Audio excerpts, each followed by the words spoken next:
السلام عليكم ورحمة الله وبركاته. عاملين ايه؟ يا رب تكونوا بخير. النهارده ان شاء الله هنعمل مع بعض البانيه بس بطريقة سهلة جدا، ويعني عايزة اقول لكم من اسهل الطرق اللي ممكن تعمليها. انا النهارده تبلته. طبعا انا غسلته الاول بليمون، اول ما جبته غسلته بليمون كويس قوي ونقعته شوية حلوين، وصفيت المية وغسلته كويس. دلوقتي انا التتبيلة اللي انا عملتها، انا برضو ما كنتش ناوية اصور فيديو فمعلش ما صورتش الطريقة، يعني طريقة التحضير التتبيلة بس. تمام. انا هنا تبلته بنص ليمونة ومعلقة خل وبصلة، فرمتها كويس جدا، وحطيت ملح وفلفل وكاري وتوم بودرة. ما حطيتش بصل بودرة لاني حاطة بصل فريش، شوية صغيرين من التوم البودرة، وحطيت كاري وشوية بابريكا وملح وفلفل وبيضة وقلبتهم. طبعا البيضة هنستخدم بيضة واحدة. الطريقة دي اوفر كتير من الطريقة التانية التقليدية اللي احنا نحطه في البيض وبعدين نحطه في الفيجيتار والبقسماط، ده بياخد بيض اكتر. فلا، انا حطيت البيضة وقلبتها كويس في التتبيلة، تبلها بقالي شوية. الطريقة دي بتوفر علينا جدا استخدام البيض وبتبقى جميلة قوي، والطبقة الخارجية بتفضل متماسكة ومش بيحصل فيها اي حاجة خالص، بتبقى جميلة جدا. انا هعملها في الاير فراير، لو مش عندك اير فراير عادي تعمليه في الفرن. انا هعمله النهارده الطريقه دي للدايت، للناس اللي عايزه تخس وفي نفس الوقت ما تكونش عايزه تحرم نفسها من الاكل. التتبيله دي بقى، انا جبت فيجيتار، حطيت كيس ومعلقتين بقسماط، وحطيت توم بودره وبصل بودره بابريكا وكاري، طبعا نص معلقه كده من كل حاجه، وملح وفلفل. لازم طبعا نملحه عشان هو مش بيبقى عليه اي ملح خالص. بنبدا بقى ان احنا بنجيب كده، طبعا التتبيله تكون يعني نكون شارب كويس من التتبيله. وببدا اخد مثلا القطعه دي اهي متبله كويس، ببدا ان انا احطها هنا كده.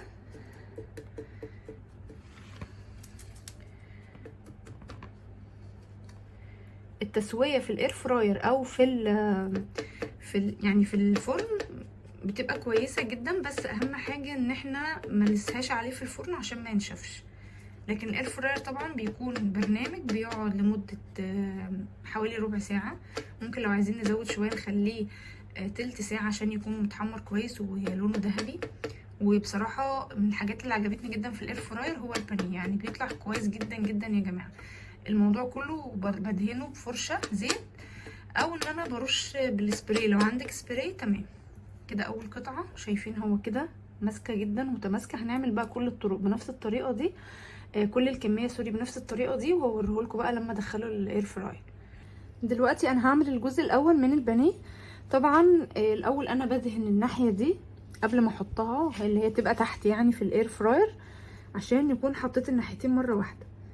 انا طبعا بقلبه في نص المده، بقلبه على الناحيه التانية.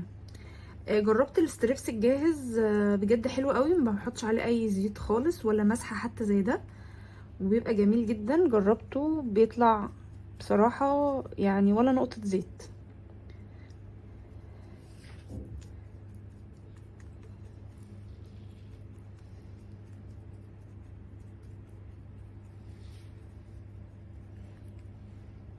هبدا كده ان انا احطه. طبعا الجزء ده هيكون هو اللي لتحت. تمام.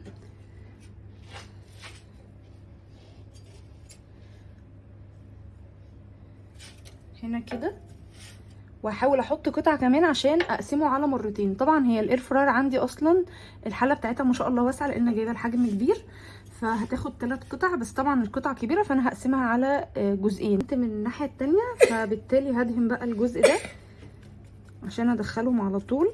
ولما اجي اقلبهم بقى ما اضطرش ان انا ادهن حاجه. عموما يعني الجزء اللي تحت هو اكتر حاجه، يعني اول حاجه بتتحمر اللي هو اللي تحت، فعشان كده انا حطيت الزيت الاول وقبل ما احطه في الحله بتاعه الاير فراير، يعني عشان الموضوع ده، عشان تتحمر كويس من الناحيه التانية، وبعدين هقلبه على الناحيه دي. طبعا الزيت اللي بيستخدم ولا اي حاجه، هي مسحه، فممكن كمان نستخدم سبراي، بس انا بصراحه لسه ما جبتش السبراي، هجيبه ان شاء الله. بس طبعا انا بدهن بالفرشه كده برضو، الموضوع كويس جدا جدا. طبعا لو شفتوا يعني هو الاير فراير كنت عامله فيه بطاطس من شويه، فعشان كده لسه ما غسلتش الحله، يعني قلت هغسلها بعد البانيه ان شاء الله. هحطه بقى دلوقتي، هوريكم برضو البرنامج وكل حاجه وانا بحطها. الفيشه فتلقاء هي بتشتغل يعني. فاول حاجه بضغط هنا على زرار الباور ده، وبضغط على كلمه ام دي اللي هي المود، وبفضل دايسه عليه لحد ما اوصل لبرنامج الفراخ، وهو بقى بيشتغل لوحده. هي كده ربع ساعة، انا بحب ازودها دايما تلت ساعة عشان يتحمر كويس، وبعد 10 دقايق بقلب البانيه على الجزء التاني على الناحية التانية. برضو هوريهولكوا وهعرفكم ازاي قد ايه بيبقى جوسي وجميل جدا. تقدروا تعمليها في الفرن، بس طبعا في الفرن هتخلي بالك عشان ممكن تنشف منك، فما تسيبهاش وقت اطول يعني. دلوقتي فات نص الوقت، فانا بضغط على الزرار ده وببدأ ان انا افتح بقى، يعني انا بضغط هنا وافتح على طول. شايفين ما شاء الله، يعني حاسه اصلا الوش ده كمان اتحمر. فهقلبه على الناحيه التانية وادخله يكمل البرنامج بتاعه 10 دقايق كمان، ويبقى كده تمام قوي. وهنا خلصت كل الكمية، بوريكم هنا كده وانا بفتحه. طبعا البانيه مقرمش جدا ما شاء الله، جميل جدا. انا مش بحس ان هو مختلف عن المقلي خالص، بالعكس هو اخف كتير. يعني الميزة اللي هو اخف، مش شارب زيت، حاجة خفيفة وصحية جدا تقدروا تاكلوا منها. بجد جميل قوي، اتمنى انتوا تجربوه. الناس اللي مش عندها اير فراير عادي جدا، الفرن برضو بنفس الطريقة، هتدهنيه بنفس الطريقة برضو، وهتتابعيه بقى. بس اهم حاجة تتابعيه عشان ما ينشفش.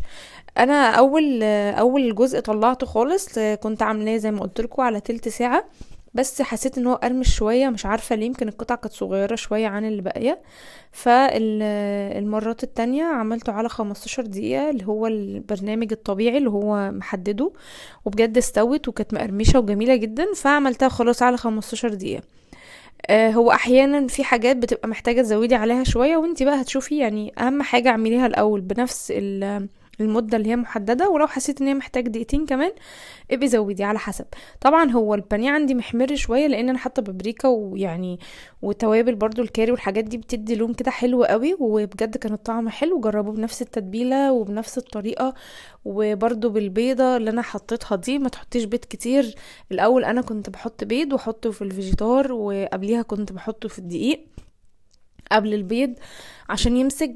كانت الطبقة دي بتبقى ماسكة قوي، بالعكس بتنشفها، وكانت بتستهلك بيض كتير قوي يعني. فانا بالنسبة لي الطريقة دي احسن واوفر، والطعم حلو قوي، وما شاء الله طالع جوسي ومقرمش من بره وجوسي من جوه، فبجد حلو جدا.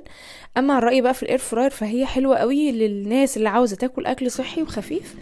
ويعني عموما لو مثلا حد ممنوع كمان من المقليات زي كده، انا طبعا كنت بتابع مع دكتور اورام، فهو كان قال لي ان انا عشان كان عندي قبل كده ورم حميد واستأصلته الحمد لله، يعني ان هو حميد. فالكلام ده من 2018، فهو طبعا كان نصيحته ليا ان انا اهم حاجة ابعد عن المقليات تماما. فانا الحمد لله اخيرا جبتها، ويا رب كده يعني ربنا يرزقنا الصحة والعافية جميعا. فده كان الفيديو، اتمنى ان هو يعجبكم. جربوه باذن الله يعجبكم جدا، سواء في الفرن او الاير فراير لو عندكم.